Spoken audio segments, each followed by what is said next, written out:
Hello friends, welcome to my channel. అందరు ఎలా ఉన్నారు? అందరు బాగున్నారా? ఈరోజు మీకు మన ఆంధ్ర స్పెషల్ ఆవకాయ ఎలా చేయాలో నేను చూపిస్తాను. మన ఆంధ్ర వాళ్ళకి ఆవకాయ అంటే చాలా ఇష్టం కదా. సో మీకు ఈ రెసిపీ మరి ఎలా తయారు చేయాలో చూపిస్తాను. ఫస్ట్ దీనికి మనకి మామిడికాయలు కావాలి.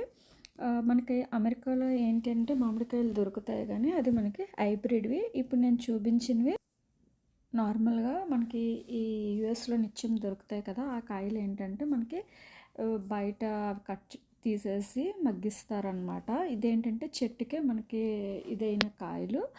సో దీని టేస్ట్ అయితే చాలా బాగుంది. ఫస్ట్ ఏంటంటే నేను మామిడికాయని వాటర్తో క్లీన్ చేసి ఆ తర్వాత మీకు ఇక్కడ చూపిస్తున్న విధంగా నేను కొంచెం చిన్న ముక్కలు కట్ చేసుకున్నాను. అంటే మనకి పెద్ద ముక్కలు నచ్చితే పెద్ద ముక్కలు కట్ చేసుకోవచ్చు.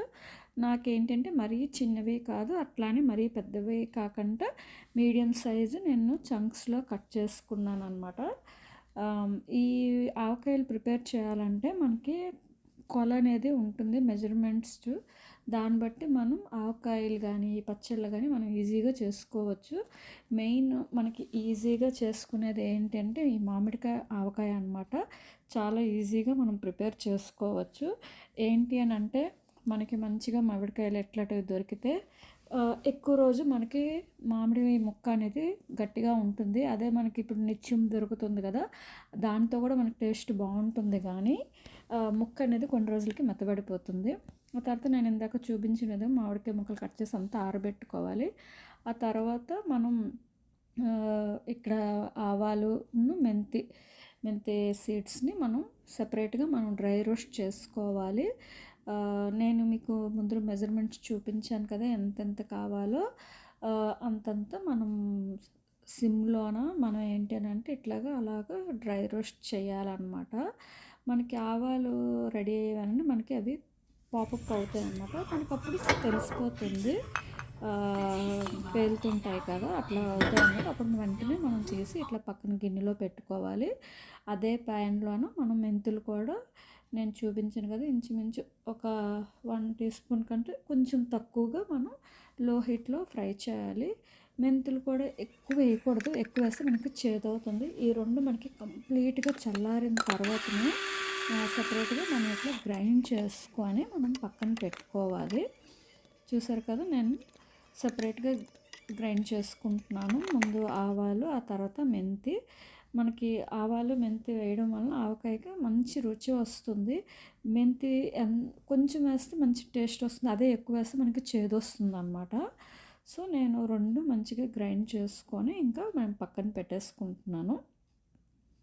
ఆ తర్వాత ఉప్పు మనం గడ్డుప్పు వేసుకుంటున్నాను అనమాట. అదేంటంటే పెద్ద ముక్కలు ఉంటాయి కదా, మనకు కరగడానికి కొంచెం టైం పడుతుంది.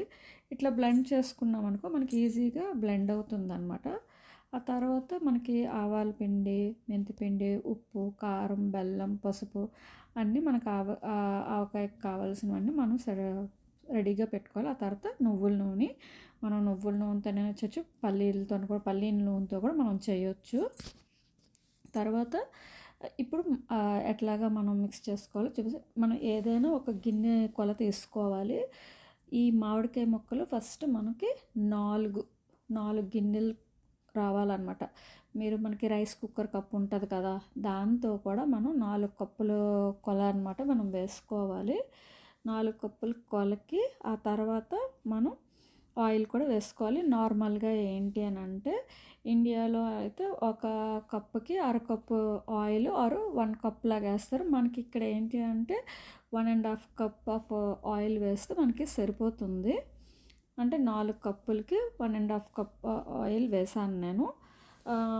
ఏంటంటే మనం కలిపిన తర్వాత చూసుకోవచ్చు మనం ఎంత వేయాలి అనేది మనకి అర్థమవుతుంది. ఫస్ట్ ఆయిల్ వేసేసాం కదా, ఆ తర్వాత ఆయిల్తోనే మనం ముక్కలన్నీ మంచిగా కలిపేసుకోవాలి. నేను ఇక్కడ చూపించిన విధంగా ఇక్కడ మనం ఏ బౌల్ కానీ గరిటె కానీ ఏదో యూస్ చేసినా మనం తడి లేకుండా మాత్రం చూసుకోవాలి. ఆ తర్వాత మళ్ళీ మనం చిల్లీ పౌడర్ తీసుకోవాలి. నేను ఇక్కడ మీకు హాఫ్ చూపించాను, కానీ మనకి మాత్రం కొంచెం ఎక్కువే పట్టింది. ఆ తర్వాత సాల్ట్ కూడా తగినంత చూసుకోవాలి. సాల్ట్ కూడా మనం కొంచెం ఎక్కువ, తక్కువ అనేది కూడా చూసుకోవాలనమాట.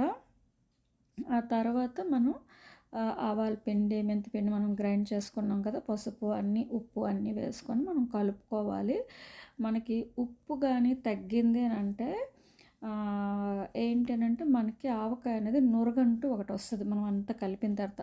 సరిపోయిందంటే మనకి ఏమీ రాదు. చూసారా మొత్తం మిక్స్ అంతా మంచిగా చేసుకున్నాను. ఆ తర్వాత మనం ఈ పీసెస్ కలుపుకుంటున్నాం కదా ఆయిల్ తోటి, అందులోనే మొత్తం వేసేసి మొత్తం కలిపేసుకోవాలి. చూడండి ఇప్పుడు నేను మీకు చూపిస్తాను. మొత్తం ముక్కలన్నిటికీ మంచిగా పట్టేటట్టు మొత్తం కలిపేసుకోవాలి. ఏంటి అనంటే మనం ఇక్కడ మనం అంత కలిపిన తర్వాత మనం టేస్ట్ చేసుకోవచ్చు. ఉప్పు, కారం మనకి ఏమైనా చాలకపోతే వేసుకోవాలి. మామూలుగా అయితే కొల ఉంటుంది. మనకి ఇక్కడ కొన్ని డిఫరెంట్‌గా ఉంటుంటాయి కదా! సో, అందుకు మన ఇక్కడ దీనికి తగ్గట్టు మనం వేసుకోవాలి. ఆ తర్వాత బెల్లం వేస్తున్నాను. నార్మల్ రెసిపీలో అయితే బెల్లం వేయరు. వెల్లుల్లిపాయలు అవన్నీ వేస్తారు. బెల్లం వేయడం వల్ల మనకి టేస్ట్ అనేది చాలా బావుంటుంది. కొంచెమే వేయాలి, ఎక్కువ వేయకూడదు. ఆ తర్వాత బెల్లం కూడా వేసేసి మంచిగా కలిపేసుకొని ఒక మంచి డ్రై జార్‌లోన మనం ఈ ఆవకాయ అనేది వేసేసుకోవాలి. ఆ తర్వాత ఇట్లాగా మూత పెట్టేసుకొని మనం పక్కన పెట్టేసుకోవాలి ఒక 5 డేస్. నేను మీకు ఏంటంటే first day and second day అట్లా చూపిస్తాను. ఫస్ట్ డే మరుసటి రోజు మనం తీసిన తర్వాత నాకు కొంచెం నురగ కనిపించింది. అయితే ఇది తర్వాత రోజుదనమాట. నేను ఫస్ట్ డే మిస్ అయినట్టున్నా. మనకేంటి అనంటే నురగ కనిపిస్తే అదేంటంటే ఉప్పు చాలలేదని తెలుస్తది. సో, ఉప్పు కొంచెం కలిపేసి ఆ తర్వాత మళ్ళీ చూస్తే మనకి చాలా మంచిగా ఇట్లాగా అవుతుందనమాట. ఏంటంటే రోజు 2 సార్లు కలిపేస్తే మనకి 4 రోజులకి ఆవకాయ అనేది రెడీ అయిపోతది. చూసారు కదా! నేను ఒక జార్‌లో వేసేసుకున్నాను. మనకి ఇప్పుడు ఏంటి అనంటే ఎప్పుడు కావాలంటే అప్పుడు మనం కలుపుకొని కానీ మనం తినొచ్చనమాట దీన్ని. నేను ఇంకేంటంటే రైస్‌లో తీసుకున్న, అందులో నెయ్యి, ముద్దపప్పు వేసుకొని, ఆవకాయ వేసుకొని తిన్నా. This is the best combination అంటాం కదా! అట్లాగా మనకు ముద్దపప్పు, ఆవకాయ అనేది మంచి కాంబినేషను. మనకి 5 రోజుల్లో అయితే మాత్రం ఆవకాయ అనేది రెడీ అయిపోతుంది. మీరు నేను చెప్పిన కొలతలు అన్నీ చూసుకొని మీరు ఈ డిష్ చేసుకుంటారనుకుంటున్నాను. మీకు ఈ డిష్ నచ్చిందనుకుంటున్నాను. నచ్చినట్టయితే నా ఛానల్‌కి లైక్, షేర్ అండ్ సబ్స్క్రైబ్ చేయండి.